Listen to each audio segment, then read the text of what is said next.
Dites-moi Lise, le FMI ne voit pas l'année 2017 avec des lunettes roses. En présentant hier ses prévisions pour l'an prochain, l'institution s'est montrée plutôt très pessimiste. Pas de grandes menaces donc, mais beaucoup d'incertitudes mondiales. Une économie atone, loin de renouer finalement avec la croissance des années 2000.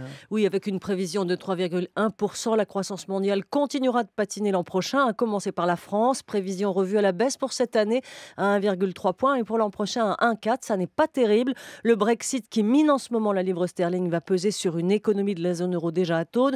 8 ans après la crise, le malade a toujours des symptômes, dette des États, chômage, salaire qui stagne, démographie en berne, réformes structurelles qui restent à faire et secteur bancaire au pied d'argile avec la Deutsche Bank et les banques italiennes. Même la croissance allemande devrait perdre du terrain l'an prochain. Le Brexit dur de Theresa May a aggravé les craintes sur les futures relations de l'Europe avec son ex-partenaire. Et Theresa May n'est pas la seule qui inquiète le Fonds monétaire international. Il y a aussi un certain Donald Trump peut-être. Trump, le nom n'a pas été prononcé, mais on comprend que les déclarations du candidat républicain inquiètent le FMI. Trump ne rate jamais une occasion de tirer sur le libre-échange. Il parle de rétablir les droits de douane. Les économistes allemands le voient même comme une menace pour l'économie mondiale, capable d'un bras de fer commercial avec l'Europe et surtout avec la Chine.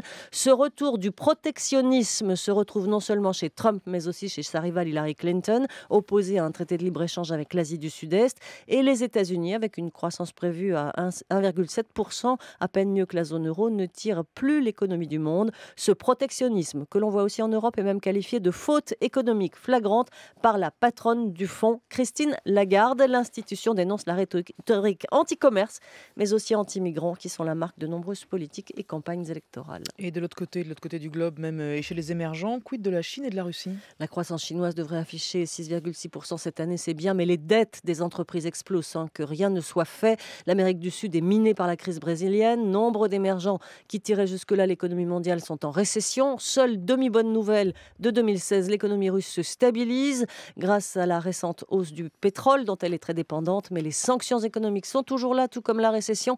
Même l'Afrique subsaharienne va voir sa croissance freinée. La crise économique mondiale de 2008 n'a pas effacé ses traces. Elle favorise l'émergence de l'idée de démondialisation, fruit de peur et de repli sur soi qui, aux yeux de l'institution, sont pénalisants pour l'ensemble du monde. Lise Joly, merci beaucoup.